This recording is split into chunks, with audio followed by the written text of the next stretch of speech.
प्यारे विद्यार्थियों नमस्कार। स्वागत है आप सभी का आरपी स्टडी के आपके अपने यूट्यूब चैनल पर। तो आज की क्लास में दोस्तों हम बात करने वाले हैं बीएसटीसी 2025 की परीक्षा के लिए राजस्थान जीके के ऐसे प्रश्न जो कि आपकी परीक्षा के लिए मोस्ट इंपोर्टेंट होने वाले हैं। बीएसटीसी 2025 का दोस्तों नोटिफिकेशन बहुत ही जल्द आपका निकलने वाला है। ऐसे में जितने भी छात्र छात्राएं बीएसटीसी 2025 की तैयारी कर रहे हैं, डेली क्लासेज आपको अटेंड करनी है। आज की क्लास में दोस्तों राजस्थान जीके के टोटल 50 प्रश्नों पर हम चर्चा करने वाले हैं जो कि परीक्षा में सीधे पूछे जाने वाले हैं और एग्जाम की दृष्टि से मोस्ट इंपोर्टेंट होने वाले हैं। तो क्लास को आप सभी को एंड तक वॉच करना है, साथ साथ में आंसर बताते रहना है। तो बिना किसी देर के क्लास को शुरू करते हैं। पहला प्रश्न आपसे पूछा गया है, रंगनाथ जी का मंदिर कहां पर स्थित है? ऑप्शन से पोखरण, नाथद्वारा, पुष्कर या फिर कोलायत। जल्दी से सभी विद्यार्थी पहले प्रश्न का राइट आंसर बताइए। सभी को साथ साथ में आंसर बताते रहना है। तो बात करें पहले प्रश्न के राइट आंसर की, रंगनाथ जी का जो मंदिर है वो देखिए आपके पुष्कर के अंदर स्थित है, यानी कि तीसरा ऑप्शन इस प्रश्न का बिल्कुल करेक्ट आंसर हो जाएगा। बढ़ते अगले प्रश्न की ओर। अगला प्रश्न पूछा गया है, इनमें से कौन सा संप्रदाय निर्गुण उपासक नहीं है? राम स्नेही, जसनाती, नाथ या फिर दादू। जल्दी से सभी विद्यार्थी इसका आंसर बताइए। इनमें से कौन सा संप्रदाय निर्गुण उपासक नहीं है, यही आप सभी से पूछा गया है। तो राम स्नेही, जसनाती और दादू ये तीनों आपके निर्गुण संप्रदाय से संबंधित है, जबकि जो नाथ संप्रदाय है वो आपके निर्गुण नहीं है। तो यही इस प्रश्न का बिल्कुल करेक्ट आंसर हो जाएगा। अगला देखिए, अगला पूछा गया है, किस शहर को विश्व स्तरीय हेरिटेज शहर का दर्जा दिया गया है? जोधपुर, उदयपुर, जयपुर या फिर अजमेर। तो कौन सा ऑप्शन इसका राइट आंसर हो जाएगा? विश्व स्तरीय हेरिटेज शहर का जो दर्जा है इनमें से कौन से शहर को दिया गया है? तो वो हो जाएगा दोस्तों आपका जयपुर, यानी कि तीसरा ऑप्शन इसका बिल्कुल करेक्ट आंसर हो जाएगा। अगला देखिए, अगला पूछा गया, सुनहरे रंग वाली चित्रकला शैली कौन सी है? किशनगढ़ शैली, बीकानेर शैली, बूंदी शैली या फिर जैसलमेर शैली। जल्दी से सभी विद्यार्थी इस प्रश्न का आंसर बताइए। सुनहरे रंगों वाली चित्रकला शैली इनमें से कौन सी है, यही आप सभी से पूछा गया है। तो सुनहरे रंगों वाली चित्रकला शैली हो जाएगी दोस्तों आपकी बूंदी शैली, यानी कि तीसरा ऑप्शन इस प्रश्न का राइट आंसर हो जाएगा। बढ़ते अगले प्रश्न की ओर। अगला प्रश्न पूछा गया, डाली बाई का मंदिर कहां पर स्थित है? मोहनगढ़, पोखरण, रामदेवरा या फिर पचपदरा। जल्दी से सभी विद्यार्थी इस प्रश्न का आंसर बताइए। डाली बाई का मंदिर, आपको मालूम है डाली बाई जो है दोस्तों आपके रामदेव जी की शिष्य है। तो रामदेव जी का जो मुख्य मंदिर है रामदेवरा के अंदर, वहीं पर डाली बाई का भी मंदिर बना हुआ है, यानी कि तीसरा ऑप्शन इस प्रश्न का यहाँ पर बिल्कुल करेक्ट आंसर हो जाएगा। बढ़ते अगले प्रश्न की ओर। अगला पूछा गया, बादड़ा उद्योग कहां पर विकसित अवस्था में है? बीकानेर, जोधपुर, अलवर या फिर जयपुर। जल्दी से सभी इसका आंसर बताइए। बादड़ा क्या है? तो देखिए, तो पानी की बोतल है जो कि जिंक से बनी है। तो इसका जो उद्योग है ये आपके जोधपुर में दोस्तों पूर्ण रूपेण विकसित है। तो दूसरा ऑप्शन इस प्रश्न का बिल्कुल यहाँ पर करेक्ट आंसर हो जाएगा। अगला देखिए, अगला पूछा गया है, किस दुर्ग में अमीर खां पिंडारी ने शरण ली थी? शेरगढ़, धौलपुर, सिवाना, बाड़मेर, शेरगढ़, बारा या फिर जूनागढ़, बीकानेर। जल्दी से सभी विद्यार्थी इसका आंसर बताइए। कौन सा दुर्ग है जहां पर अमीर खां पिंडारी ने शरण ली थी? तो करेक्ट आंसर की बात करें, बारा का जो शेरगढ़ दुर्ग है वहां पर दोस्तों अमीर खां पिंडारी ने शरण ली थी। तो तीसरा ऑप्शन इसका बिल्कुल करेक्ट आंसर हो जाएगा। अगला प्रश्न पूछा गया है, काले घोड़े की मजार किस दुर्ग में स्थित है? सिवाना दुर्ग, रणथंभौर दुर्ग, तारागढ़ दुर्ग या फिर सोनारगढ़ दुर्ग। जल्दी से सभी विद्यार्थी इसका आंसर बताइए। काले घोड़े की जो मजार है दोस्तों कौन से दुर्ग में स्थित है? काले घोड़े की मजार की बात करूं, ये तारागढ़ दुर्ग में स्थित है, और ये तारागढ़ दुर्ग है दोस्तों आपके अजमेर वाला, अजमेर के तारागढ़ दुर्ग में यह स्थित है। तो चलिए बढ़ते जल्दी से अगले प्रश्न की ओर। अगला पूछा गया है, किस धर्म में संतारा प्रथा का प्रचलन है? काफी बार एग्जाम के अंदर पूछा गया प्रश्न है। हिंदू, ईसाई, जैन या फिर सिख। जल्दी से सभी इसका आंसर बताइए, और साथ साथ में आपको आंसर बताते रहना है जिससे आपको अपनी तैयारी का मालूम चल सके। तो संतारा प्रथा की बात करूं दोस्तों, ये आपके जैन धर्म से संबंधित है। तीसरा ऑप्शन इसका बिल्कुल करेक्ट आंसर हो जाएगा। अगला देखिए, अगला पूछा गया, राजस्थान में सर्वाधिक अनुसूचित जनजाति लिंगानुपात वाला जिला कौन सा है? उदयपुर, बांसवाड़ा, डूंगरपुर या फिर प्रतापगढ़। जल्दी से सभी विद्यार्थी इसका आंसर बताइए। अनुसूचित जनजाति का मतलब दोस्तों एसटी, ठीक है ना। एसटी लिंगानुपात वाला सर्वाधिक जो जिला है वो इनमें से कौन सा है? तो वो हो जाएगा आपका डूंगरपुर जिला, यानी कि तीसरा ऑप्शन इसका करेक्ट आंसर हो जाएगा। अगला प्रश्न पूछा गया, राजस्थान प्रांत के लिए सर्वप्रथम राजपूताना नाम किस विद्वान के द्वारा दिया गया? George Thomas, colonel James Tod, Max Muller या फिर शेक्सपियर। जल्दी से सभी इसका आंसर बताइए। राजपूताना जो नाम है राजस्थान के लिए सबसे पहले किसने दिया था?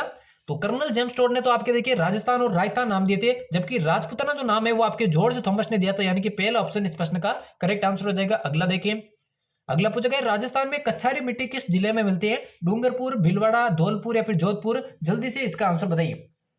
राजस्थान में कच्छारी जो मिट्टी है वो कौन से जिले के अंतर्गत मिलती है? तो जो राजस्थान का जो पूर्वी प्रदेश है, जयपुर, धौलपुर, भरतपुर, सवाईमाधोपुर वाला इलाका, वहां पर आपके कच्छारी मिट्टी देखने को मिलती है। तो तीसरा ऑप्शन धौलपुर इसका बिल्कुल करेक्ट आंसर हो जाएगा।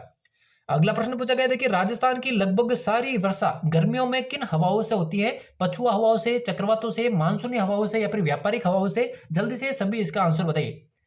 राजस्थान की सारी जो वर्षा है वो गर्मियों में कौन सी पवनों से होती है? तो ये होती है दोस्तों आपके मानसूनी हवाओं से। तीसरा ऑप्शन जिसने भी सही किया उन सभी का करेक्ट आंसर हो जाएगा। अगला प्रश्न देखिए पूछा गया, राजस्थान में काले हिरणों के लिए प्रसिद्ध अभ्यारण्य कौन सा है? टोडगढ़ रावली अभ्यारण्य, केवलादेव राष्ट्रीय उद्यान, ताल छपर अभ्यारण्य या फिर मरु उद्यान? जल्दी से सभी इसका आंसर बताइए। काले हिरणों के लिए प्रसिद्ध अभ्यारण्य कौन सा है? तो करेक्ट आंसर की बात करें, चूरू का जो ताल छपर अभ्यारण्य है वो काले हिरणों के लिए प्रसिद्ध है। तीसरा ऑप्शन इसका राइट आंसर हो जाएगा। अगला प्रश्न देखिए, अगला पूछा गया, किस जिले में परचा बावड़ी स्थित है? कोटा, जैसलमेर, बाड़मेर या फिर जोधपुर? जल्दी से इसका आंसर बताइए। कौन से जिले में परचा बावड़ी स्थित है? तो परचा दोस्तों जो रामदेव जी हैं उनके चमत्कारों को परचा कहा जाता है। तो ये जो स्थित है वो आपके जैसलमेर के अंदर स्थित है, यानी कि दूसरा ऑप्शन करेक्ट आंसर हो जाएगा। अगला देखिए, अगला पूछा गया है, निम्न में से राजस्थान का कौन सा क्षेत्र इंदिरा गांधी नहर से लाभान्वित है? पूर्वी क्षेत्र, दक्षिणी क्षेत्र, संपूर्ण राजस्थान या फिर उत्तर पश्चिम क्षेत्र? जल्दी से इसका आंसर बताइए।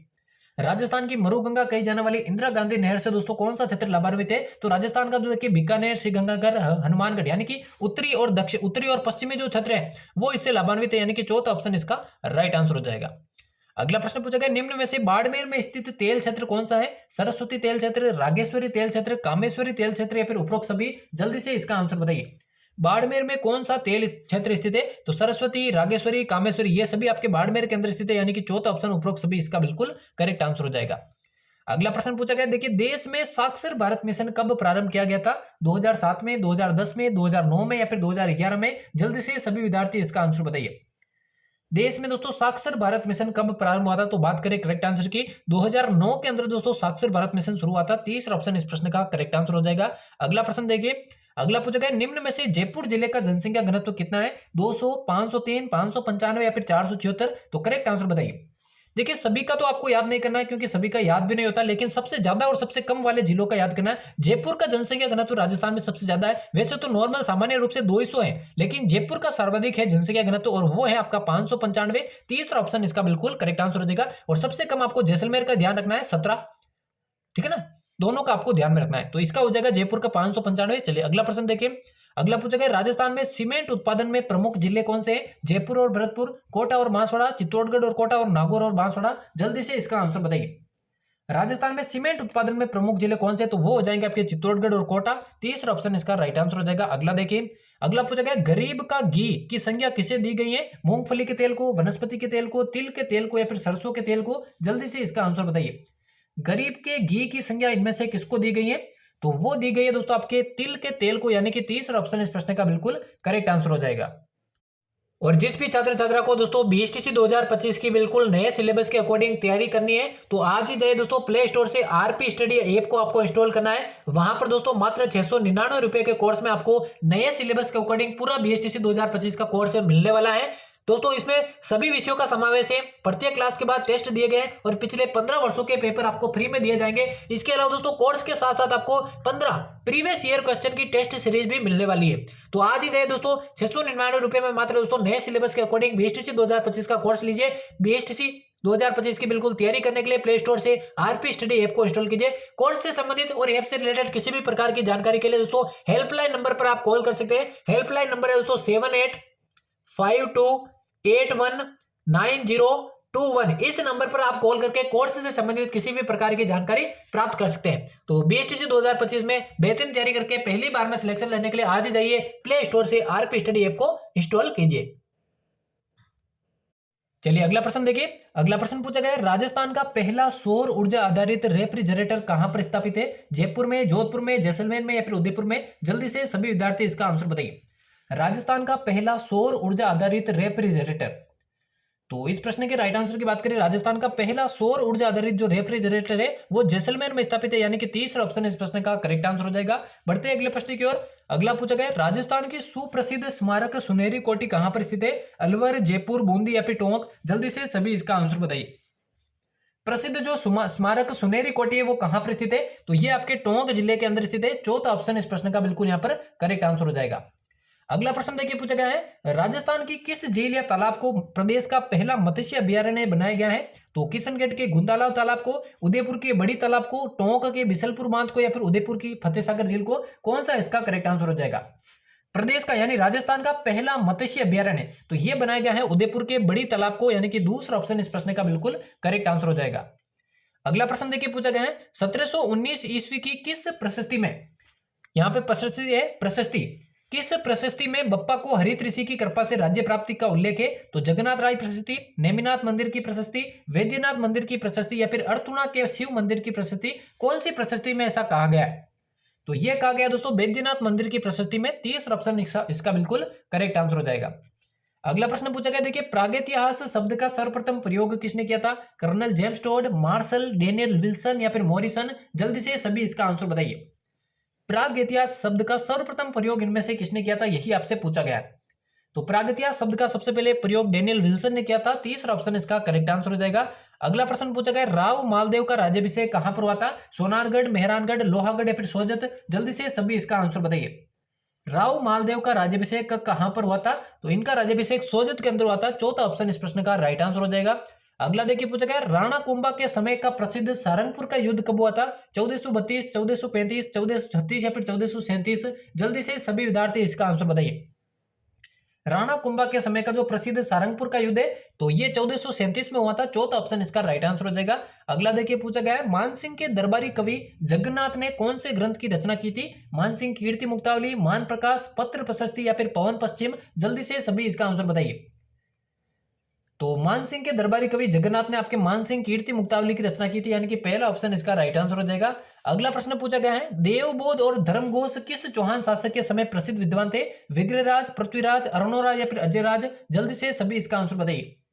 जो देवबोध और धर्मघोष है कौन से चौहान शासक के समय प्रसिद्ध विद्वान थे? तो ये आपके अरुणोराज के समय के विद्वान थे। तीसरा ऑप्शन इसका बिल्कुल करेक्ट आंसर हो जाएगा। अगला प्रश्न देखिए, अगला पूछा गया, निम्न में से किस स्थान पर गुर्जर प्रत्यारों का शासन नहीं माना गया है? सिरोही, जालोर, मंडोर या फिर भड़ोच? जल्दी से सभी इसका आंसर बताइए। गुर्जर प्रत्यारों का शासन कौन सी जगह पर नहीं माना गया? तो ये इन तीनों जगहों पर आपके गुर्जर प्रत्यारों का शासन था, लेकिन सिरोही के अंदर आपके गुर्जर प्रत्यारों का शासन नहीं था। यही इसका करेक्ट आंसर हो जाएगा। अगला प्रश्न देखिए पूछा गया, चीरा क्या है? चीरा नाम है, किसका नाम है चीरा? गांव प्रशासन का, राज्य प्रशासन का, तहसील प्रशासन का या फिर न्यायिक प्रशासन का? जल्दी से सभी इसका आंसर बताइए। चीरा दोस्तों किस प्रशासन का नाम है? तो ये आपके तहसील प्रशासन का नाम है। तीसरा ऑप्शन इसका बिल्कुल करेक्ट आंसर हो जाएगा। अगला प्रश्न देखिए पूछा गया, 1857 की क्रांति के समय राजपुताना में सर्वाधिक शक्तिशाली छावनी कौन सी थी? नसीराबाद, खेरवाड़ा, एरेनपुरा या फिर कोटा? जल्दी से सभी इसका आंसर बताइए। 1857 की क्रांति के समय सबसे शक्तिशाली जो छावनी थी वो हो जाएगी आपकी नसीराबाद। पहला ऑप्शन इसका करेक्ट आंसर हो जाएगा। अगला प्रश्न देखिए, अगला पूछा गया, राजस्थान में पत्रकारिता के भीष्म पितामह कौन है? हरविलास शारदा, जाबरमल शर्मा, विजय सिंह पथिक या फिर जयनारायण व्यास? जल्दी से सभी विद्यार्थी इस प्रश्न का आंसर बताइए। राजस्थान में पत्रकारिता के भीष्म पितामह कौन है? तो राइट आंसर की बात करें, पंडित जाबरमल शर्मा आपके पत्रकारिता के भीष्म पितामह है, जबकि राजस्थान के भीष्म पितामह आपके कुंवर चुंडा को कहा जाता है। चलिए अगला प्रश्न देखिए, अगला पूछा गया है, रियासतों से संबंधित समस्याओं के समाधान के लिए रियासती विभाग की स्थापना कब की गई? 10 अक्टूबर 1946, 5 जुलाई 1947, 4 जनवरी 1947 या फिर 31 मार्च 1948? जल्दी से सभी इसका आंसर बताइए। रियासती विभाग की स्थापना कब की गई थी? तो इसकी स्थापना 5 जुलाई 1947 को की गई थी। दूसरा ऑप्शन इसका राइट आंसर हो जाएगा। अगला प्रश्न देखिए पूछा गया, गोरादाई ने राजस्थान के किस शासक को बचपन में मुगलों से बचाने में वीर दुर्गादास की सहायता की थी? अजीत सिंह, विक्रमादित्य, मोक्कल या फिर उदय सिंह? जल्दी से सभी इसका आंसर बताइए। गोरादाई ने राजस्थान के किस शासक की हेल्प की थी वीर दुर्गादास के साथ मिलकर? तो अजीत सिंह की हेल्प की थी मुगलों से। पहला ऑप्शन इसका बिल्कुल राइट आंसर हो जाएगा। अगला देखिए पूछा गया है, लांबी कांचली और लालर वस्त्रों का प्रयोग कौन करता है? ये राजस्थान की शब्दावली से संबंधित प्रश्न आपके बीएसटीसी की परीक्षा के अंदर पूछे जाते हैं। तो विधवा स्त्रियां, सधवा स्त्रियां, पुरुष या फिर स्त्री? जल्दी से इसका आंसर बताइए। लांबी कांचली और लालर जो वस्त्र है वो प्रयोग करते हैं दोस्तों आपकी विधवा स्त्रियां, यानी कि पहला ऑप्शन इस प्रश्न का बिल्कुल करेक्ट आंसर हो जाएगा।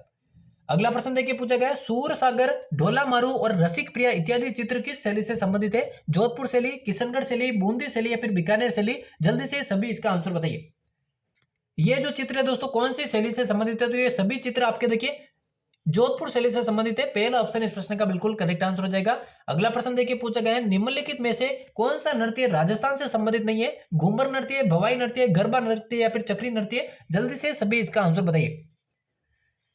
तो राइट आंसर की बात करें, देखिए गरबा जो नृत्य है वो आपके राजस्थान से संबंधित नहीं है, बल्कि ये मुख्य नृत्य गुजरात का है। तो तीसरा ऑप्शन इस प्रश्न का बिल्कुल करेक्ट आंसर हो जाएगा। बढ़ते अगले प्रश्न की ओर। अगला पूछा गया, रांगड़ी क्या है? रांगड़ी इनमें से क्या है? एक समुदाय, एक बोली, एक भाषा या फिर एक जाति? जल्दी से सभी विद्यार्थी इसका आंसर बताइए।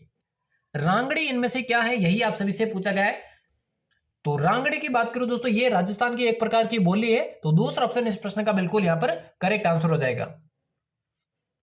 और जिस भी छात्र छात्रा को दोस्तों बीएसटीसी 2025 की बिल्कुल नए सिलेबस के अकॉर्डिंग तैयारी करनी है तो आज ही जाइए दोस्तों प्ले स्टोर से आरपी स्टडी ऐप को आपको इंस्टॉल करना है। वहां पर दोस्तों मात्र 699 रुपए के कोर्स में आपको नए सिलेबस के अकॉर्डिंग पूरा बीएसटीसी 2025 का कोर्स मिलने वाला है। दोस्तों इसमें सभी विषयों का समावेश है, प्रत्येक क्लास के बाद टेस्ट दिए गए और पिछले 15 वर्षों के पेपर आपको फ्री में दिए जाएंगे। इसके अलावा दोस्तों कोर्स के साथ साथ आपको 15 प्रीवियस ईयर क्वेश्चन की टेस्ट सीरीज भी मिलने वाली है। तो आज ही जाइए दोस्तों 699 रुपए में मात्र दोस्तों नए सिलेबस के अकॉर्डिंग बीएसटीसी 2025 का कोर्स लीजिए।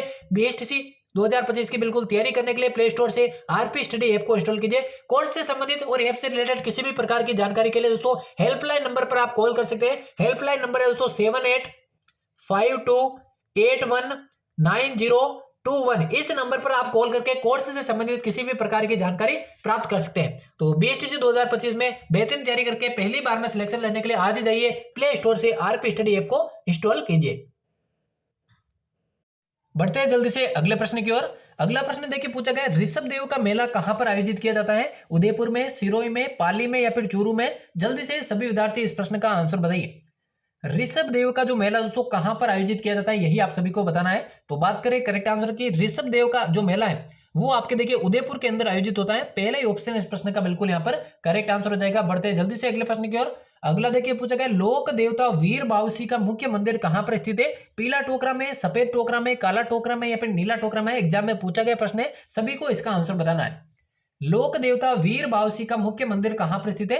तो राइट आंसर की बात करें वीर बावसी का मुख्य मंदिर आपके काला टोकरा के अंदर स्थित है, यानी कि तीसरा ऑप्शन इस प्रश्न का करेक्ट आंसर हो जाएगा। अगला प्रश्न देखिए पूछा गया है भील जाति के लोग किस देवी देवता की चढ़ाई गई केसर का पानी पीकर झूठ नहीं बोलते हैं? ऋषभ देव, महादेव जी, हनुमान जी या फिर दुर्गा माता? जल्दी से सभी इसका आंसर बताइए। भील जाति के लोग कौन से देवी देवता की चढ़ाई गई केसर का पानी पीकर झूठ नहीं बोलते हैं? तो राइट आंसर की बात करें देखिए ऋषभ देव, पहला ऑप्शन इस प्रश्न का बिल्कुल करेक्ट आंसर हो जाएगा। चलिए बढ़ते हैं जल्दी से अगले प्रश्न की ओर। अगला पूछा गया किस ग्रंथ के अनुसार चित्तौड़ किले का निर्माण मौर्य राजा चित्रांगद ने करवाया था? पृथ्वीराज रासो, एकलिंग महात्म्य, कुमारपाल प्रबंध या फिर विरुद्ध विधि विध्वंस? जल्दी से इसका आंसर बताइए। कौन से ग्रंथ के अनुसार चित्तौड़ किले का जो निर्माण है वो मौर्य राजा चित्रांगद ने करवाया था, यही आपसे पूछा गया है। तो बात करें करेक्ट आंसर की, कुमारपाल प्रबंध, तीसरा ऑप्शन इसका बिल्कुल राइट आंसर हो जाएगा। अगला प्रश्न पूछा गया है किस मुगल बादशाह ने कोटा को बूंदी से पृथक किया था? औरंगजेब, अकबर, शाहजहां या फिर हुमायूं? जल्दी से सभी इसका आंसर बताइए। कौन से मुगल बादशाह ने कोटा को बूंदी से पृथक किया था? तो वो हो जाएगा दोस्तों आपका शाहजहां, तीसरा ऑप्शन इसका बिल्कुल राइट आंसर हो जाएगा। बढ़ते अगले प्रश्न की ओर। अगला पूछा गया राजस्थान राज्य का राज्यपाल अपना त्यागपत्र किसे सौंपता है? संघ के प्रधानमंत्री को, उच्च न्यायालय के मुख्य न्यायाधीश को, राज्य के मुख्यमंत्री को या फिर भारत के राष्ट्रपति को? जल्दी से सभी इसका आंसर बताइए। तो राज्यपाल जो है दोस्तों भारत के राष्ट्रपति को जो है अपना त्यागपत्र सौंपता है, चौथा ऑप्शन इसका करेक्ट आंसर हो जाएगा। अगला प्रश्न देखिए पूछा गया है भारत के किसी राज्य में विधान परिषद का निर्माण कौन कर सकता है? तो राज्यपाल की सिफारिश पर राष्ट्रपति, मंत्रिमंडल की सिफारिश पर राज्यपाल, संसद या फिर राज्य विधानसभा द्वारा इस आशय का संकल्प पारित किए जाने के बाद संसद? तो कौन कर सकता है विधान परिषद का निर्माण? वैसे राजस्थान में विधान परिषद नहीं है, लेकिन अगर बनना चाहिए तो कौन कर सकता है? तो राज्य विधानसभा द्वारा इस आशय का संकल्प पारित किए जाने के बाद संसद जो है इसका निर्माण कर सकती है। बढ़ते अगले प्रश्न की ओर। अगला पूछेगा किशनगढ़ शैली को प्रकाश में लाने का श्रेय किसको दिया जाता है? नागरदास, एरिक डिक्सन, श्रीधर अंधारे या फिर डॉक्टर एस कुमार? जल्दी से सभी इसका आंसर बताइए। किशनगढ़ शैली को प्रकाश में लाने का श्रेय तो ये जाता है दोस्तों एरिक डिक्सन और फैयाज अली को, दूसरा ऑप्शन इसका बिल्कुल राइट आंसर हो जाएगा। अगला प्रश्न देखिए।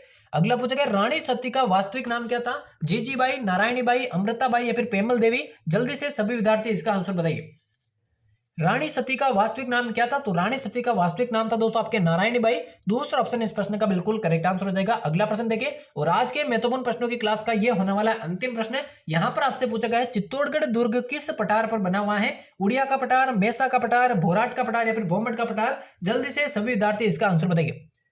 और 50 में से कितने प्रश्न करेक्ट है आपको ईमानदारी से कमेंट बॉक्स में बताना है, जिससे आपको अपनी तैयारी का मालूम चल सके।